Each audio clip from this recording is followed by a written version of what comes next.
Hello and a very hearty welcome to Ushering Success. We know that the MBA entrance exams results are out and many of you are gearing up for the GDPI sessions. And today we'll give you one of the probable topics for the upcoming group discussions in the B schools. And the topic is India ready for being a cashless economy? Now, first we have to understand the meaning of the word cashless. Cashless means without cash,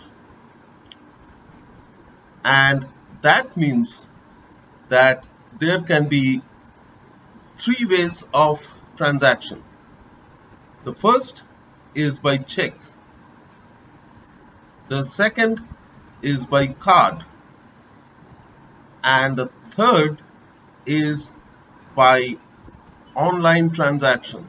That could be Paytm, that could be direct bank transfer, or any means of online transaction. Now, we have to understand what are the differences between these three kind of transactions. Check obviously means a physical document which is signed or thumb impression, signed or thumb impression. Card is based on a PIN, a transaction PIN typically, or a CVV number if you're doing it online. And online means password. So this means that there is more possibility of fraud in a card or an online transaction, because if someone comes to know your card number and your PIN or CVV or your password, then he can break into your account and use your card or your online account to transact. So there is a possibility of fraud here. But in case of check, the possibility of fraud is less. However, we cannot rule out the signature being forged, and there has been cases like this. But the thumb impression is the most safest one. You cannot replicate someone else's thumb impression. So these are the plus and minuses of cashless transaction. Of course, the pluses are that you don't have to carry cash, and so no cash involved, and the transaction is recorded transaction, and the third is traceability. So any transaction done through check or card or using online instruments can be traced, and therefore the probability of black money being transacted is nil. So there is no black money that can be transacted online or using checks, because they are traceable and every transaction is traceable and recorded, and the source can be found out very easily. So this is why no kind of transaction that involves black money can be done using any of these ways. So this is the main advantage of a cashless transaction, and the idea is to prevent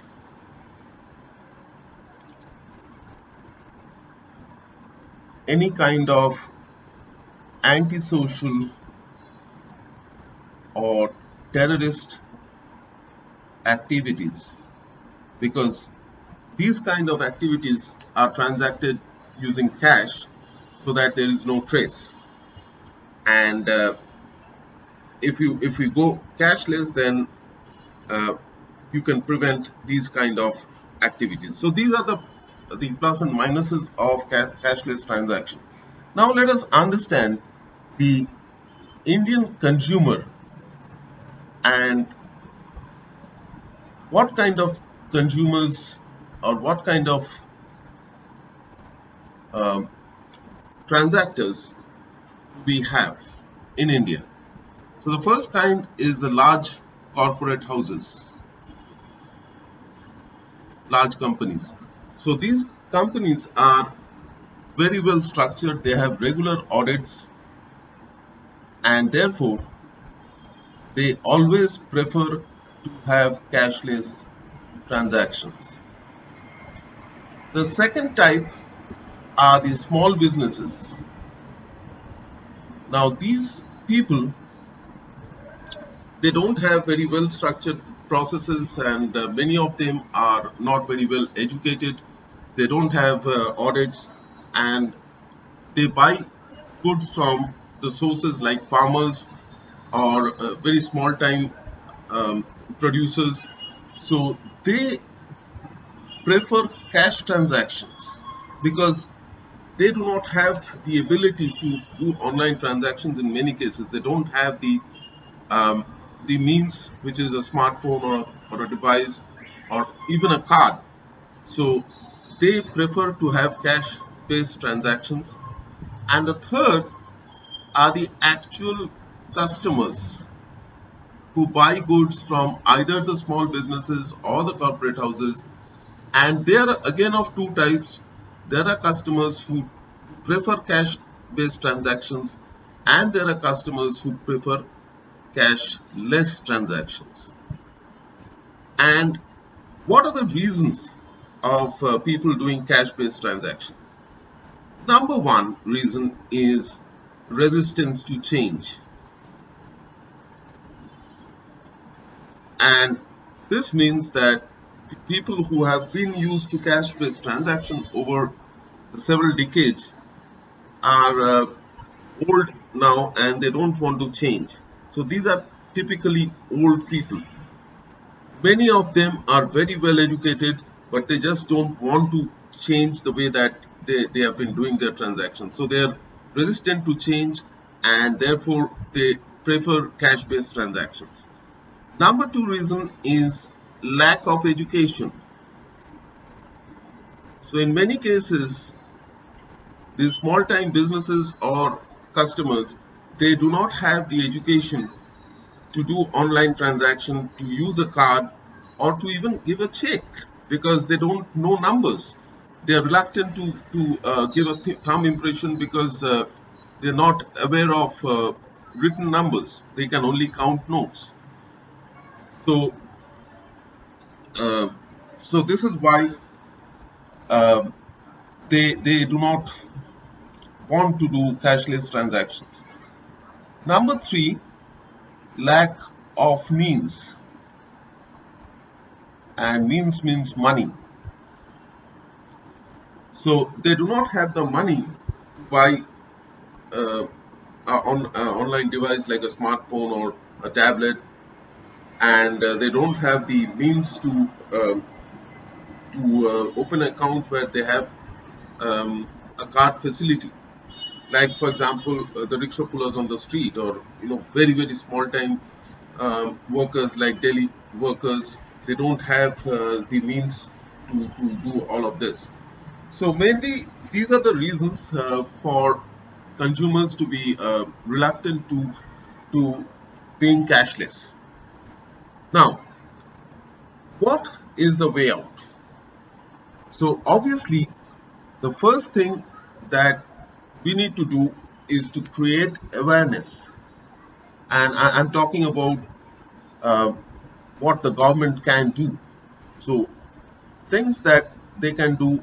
One is to create awareness, awareness of the fact that cashless transaction prevents antisocial behavior prevents black money. So this has to be understood by the consumers, so that they are aware of the consequences, and hence they will change.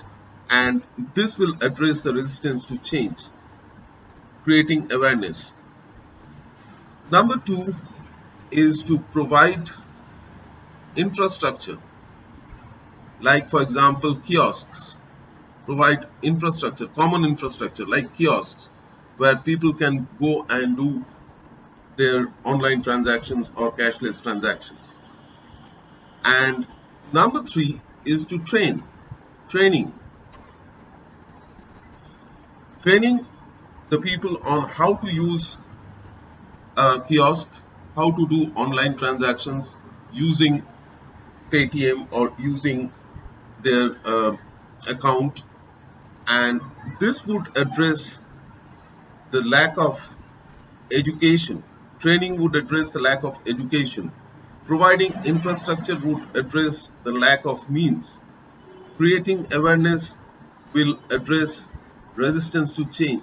So these are some of the ways by which we can spread the awareness of cashless transactions, the benefits associated to it, how to do it, and give them the means of doing it. So I hope this video would give you some insights into this topic, and you should be able to present your points based on that. If you have any questions, please post them in the comment section and I'll respond to you there.